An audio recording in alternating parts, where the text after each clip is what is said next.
কারো মাথায় সোনার মুকুট, কারো মুখে লোহার মুকুট।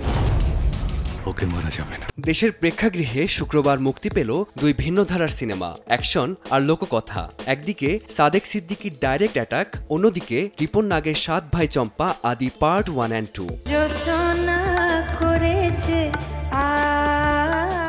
7 বছরের অপেক্ষার পর বড় পর্দায় এসেছে রূপকথা নির্ভর সিনেমা 7 ভাই চম্পা। কোটি টাকার পৌরাণিক সেটে প্রায় 2 শতাধিক শিল্পীর অংশগ্রহণে 52টি লোকেশনে চিত্রায়িত হয়েছে সিনেমাটি। মুনমুন আহমেদ, আহমেদ শরীফ, নওশাবা সহ এক ঝাঁক তারকা অভিনয় করেছেন সিনেমাটিতে। আমার মনে হচ্ছিল আমি সীমাহীন, কুল কিনারাহীন এক সাগরে ডুবে যাওয়া জাহাজের নাবিক। অন্যদিকে দীর্ঘ বিরতির পর চিত্রনায়িকা পপির পর্দায় ফেরা। 2019 সালে সর্বশেষ দি ডিরেক্টরে দেখা গিয়েছিল তাকে। এবার পুলিশ কর্মকর্তার চরিত্রে নতুন রূপে ফিরেছেন তিনি।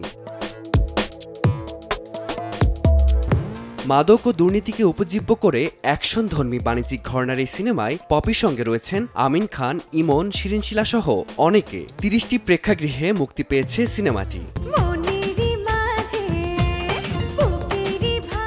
হারিয়ে যাওয়া এক গল্পরাজ্য জীবন্ত রূপে পর্দায় খুঁজে নিতে আর দেশের অ্যাকশন ঘরানার সিনেমায় ঢালিউডের নতুন দিগন্ত উন্মোচন হবে বলেই মনে করেন সিনেপ্রেমীরা।